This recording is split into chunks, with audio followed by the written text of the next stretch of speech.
À plusieurs reprises, le président français s'est permis de critiquer la politique de Vladimir Poutine. Le président russe n'a jamais réagi à ces attaques, mais lors d'un tête-à-tête, Nicolas Sarkozy va lui en donner l'occasion. Nicolas Sarkozy, très sûr de lui, commence à dire « Avec moi, on va parler des sujets qui fâchent, il n'y aura aucun sujet tabou. Les centaines de morts en Tchétchénie, pour moi, c'est inadmissible. Ania Politkovskaya, la journaliste russe assassinée, pour moi, c'est inadmissible. » Vladimir Poutine, écoute, commence par juste laisser parler Nicolas Sarkozy. Il l'observe et il laisse un temps de silence. Un temps de silence qui d'ailleurs installe une certaine gêne. Et puis il prend un air un peu narquois et lui demande « C'est bon, t'as fini là ?» Sarkozy « Oui. » Bon, alors je vais t'expliquer. Tu vois, ton pays, il est comme ça.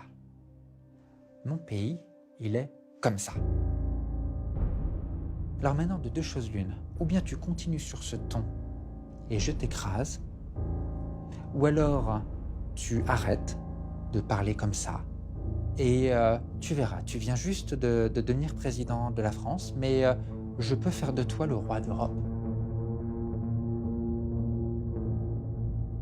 On m'a juste dit que son discours était ponctué d'insultes, de propos humiliants, de façon à vraiment imposer sa volonté à Nicolas Sarkozy. Et Nicolas Sarkozy va être juste éberlué. Il n'en vient pas. Et Nicolas Sarkozy va avoir du mal à s'en remettre. Il est encore sous le choc de cette conversation lorsqu'il se présente à sa conférence de presse. Mesdames et messieurs, qu'est-ce que vous préférez, que je réponde aux questions? Alors, y a-t-il des questions?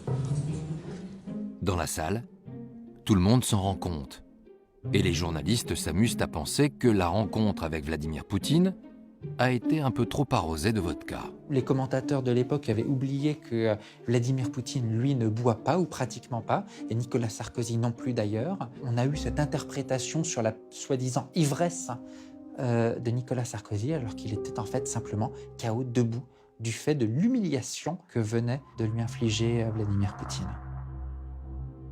Nous avons évoqué tous les sujets, la Tchétchénie, la journaliste, les droits de l'homme, les droits des homosexuels.